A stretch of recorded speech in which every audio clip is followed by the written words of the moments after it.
un mot, un seul. C'était lors de la conférence de presse de Vladimir Poutine. Elle a duré 4h30. Il a été question évidemment longuement de la guerre en Ukraine. Il a été question d'éventuelles négociations. Et là, écoutez bien la réponse de Vladimir Poutine.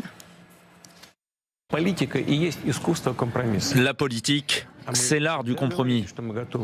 Et nous avons toujours dit que nous étions prêts à négocier et à faire des compromis. C'est seulement que la partie adverse l'a toujours refusé. Nous sommes toujours prêts à le faire. De toute façon, une négociation se termine toujours par un compromis. Une négociation se termine toujours par un compromis dans la bouche de Vladimir Poutine. Alors vous allez me dire que régulièrement il le dit.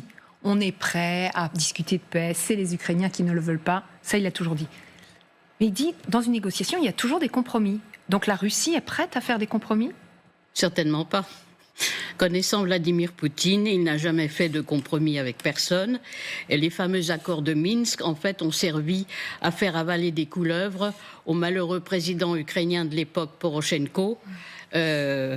Poutine a effectivement signé ces accords, mais il ne les a pas respectés. Comme vous le savez, il ne respecte aucun accord, aucun traité. Donc, je veux dire, tout ça, c'est du baratin, honnêtement. Mais moi, ce qui me... tel que je connais Poutine, sur lequel je travaille quand même depuis beaucoup plus longtemps que 25 ans, il n'a jamais rien négocié de sa vie. En général, il impose sa volonté au mépris du droit. Toujours. C'est toujours ce qu'il a fait toute sa vie. C'est vrai, ouais. Jamais il n'a cédé quoi que ce soit. Et là, il va arriver, si un jour il y a des négociations, ce qui reste à prouver, parce qu'il dit ça, mais en réalité, il ne le pense pas. Il a envie, en contraire, d'avaler un maximum de territoire ukrainien avant que ces fameuses négociations commencent. Donc pour l'instant, il est hors de question, puisque lui, il se voit en vainqueur, il est hors de question de négocier quoi que ce soit. Parce que, imaginons les négociations aujourd'hui, il y a quand même Koursk. Les Ukrainiens détiennent encore une poche dans la région de Koursk. Est-ce que pour récupérer ce territoire, ils seraient capables de donner quelque chose en échange ? On ne sait pas pour combien de temps, parce que les combats sont terribles. Ils vont essayer de tenir jusqu'au 20 janvier, mais c'est pas prouvé qu'ils vont y arriver, parce que là, ils mettent le paquet, les Russes, là, cette fois. Et si vous voulez, par rapport à... Juste une petite chose par rapport au fameux missile Aryashnik. Je me souviens qu'il tenait le même discours, je parle sous votre contrôle, à propos des Kinjal. Personne ne pouvait les arrêter. Et puis tout d'un coup, ils ont disparu, vous vous rappelez ? C'était des trucs extraordinaires qui allaient révolutionner la guerre, pas du tout. Alors, je veux dire, il faut se méfier de ces fausses annonces.